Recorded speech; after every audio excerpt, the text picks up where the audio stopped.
Season 4, Episode 13 of Adventure Time, named Princess Cookie, is one of the most interesting episodes this show has ever made. The episode is specifically trans-coded, discussing a plethora of trans issues such as gender dysphoria and suicide. However, the entire message and discussion is buried under a layer of subtextual and metaphorical meaning. Which makes sense when you consider the nature of the medium, the message, and the era it came out in. This type of storytelling could only happen subtextually. And if I trust one TV show to craft an impressive subtextual journey, it would be Adventure Time. For its 8-year run, the writers of Adventure Time have mastered the art of subtextual storytelling. And in the near future, I would like to take a deeper dive into Adventure Time's literary achievements. But this isn't one of those times. In fact, it's one of the only times the writers have made a storytelling blunder. To make it worse, the mistake was done on one of the most important topics in our day and age, the trans experience. And if you'll join me, I'd like to explore this mistake in more detail. A quick disclaimer, I am cisgender, therefore my understanding of the trans experience is naturally limited. Therefore, I will be exploring trans voices who have discussed this episode in more detail. That way I can get a better understanding of the topic. More prominently, I will be taking notes from the Is It Transphobic podcast, a podcast of trans and non-binary podcasters who explore transphobic media. There are other sources which I will be linking in the description.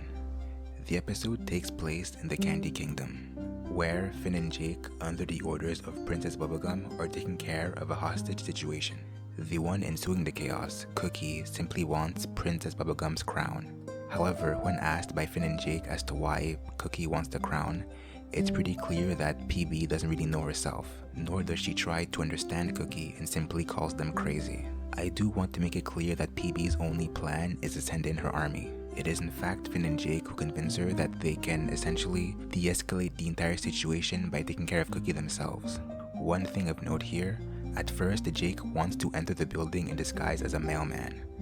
Yet PB stops him and makes him go in as a milkman, because in her own words, he looks more like a milkman, even though Jake really wanted to be a mailman. Yet for some reason, she's totally fine with Finn's idea of being Jake's shadow, even though that's way more stupid.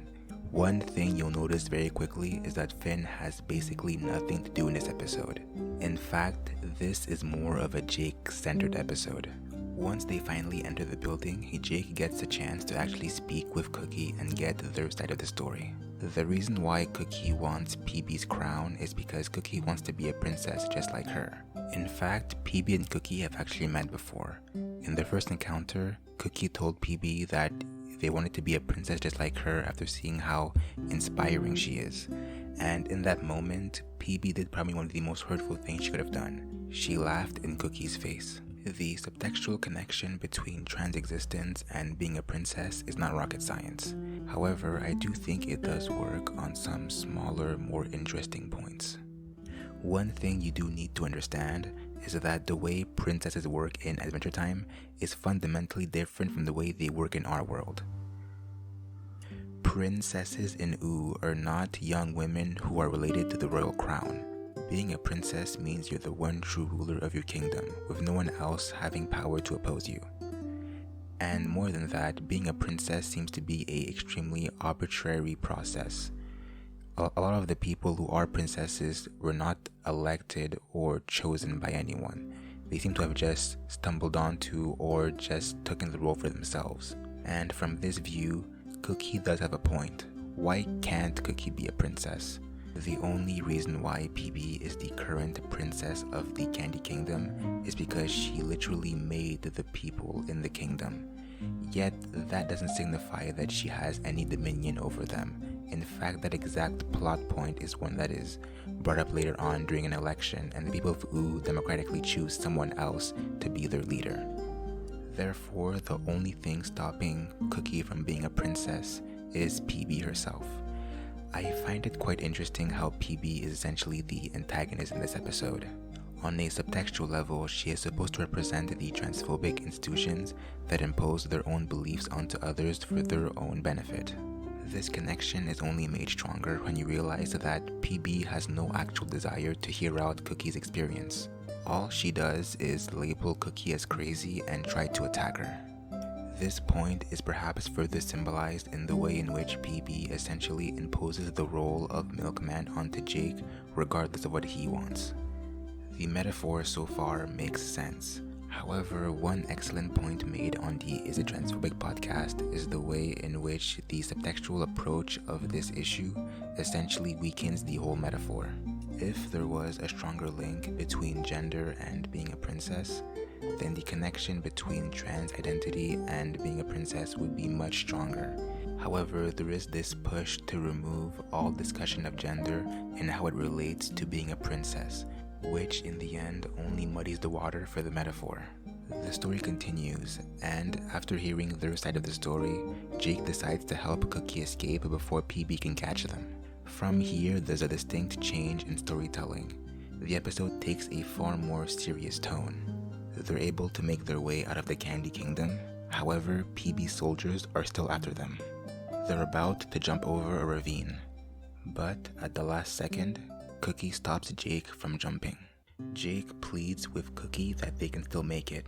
However, Cookie seems to have lost all hope in not just escaping, but living a life they desire. Cookie thanks Jake for everything, not just with the escape attempt, but also with helping them feel like a princess for one day.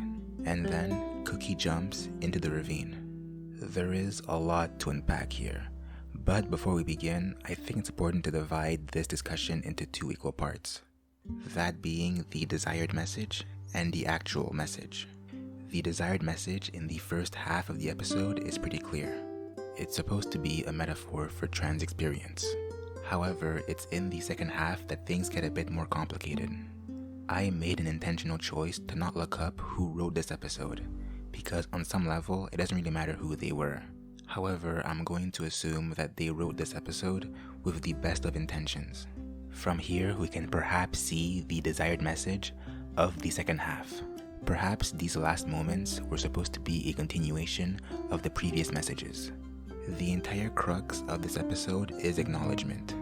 Acknowledgement of the many problems that trans people need to experience on a interpersonal and societal level, which in the end does include death. Perhaps the intent of these last moments were supposed to be a dark but honest reflection. However, as I stated earlier, there is a difference between the desired and actual message. And the actual message is not just badly done, but extremely harmful.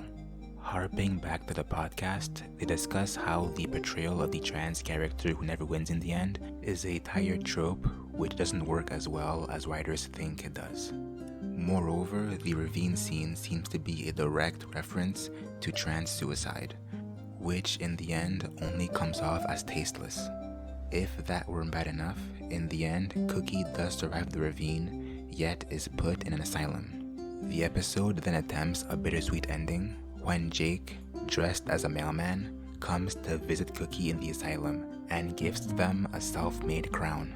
But by that point, it's too late. The fact that Cookie, a trans-coded character, attempts suicide after seeing no other way out and is then thrown into an insane asylum after being called crazy repeatedly destroys any good intentions this episode may have had. In the end, the entire affair comes off as tactless and harmful. I know video essays should usually have a point to them. A question should be asked at the beginning and answered by the end. And that answer should be your message of the day. And there probably is a message here somewhere, likely that we need better trans representation. But I do feel uncomfortable being the one telling you that message. There are so many creators you should be listening to over me. I am just a guy who's been thinking about this topic way too long. The topic of flawed fiction and harmful art. The topic about a group of people who clearly tried to make something good, yet in the end made something completely antithetical to what they're going for in the first place.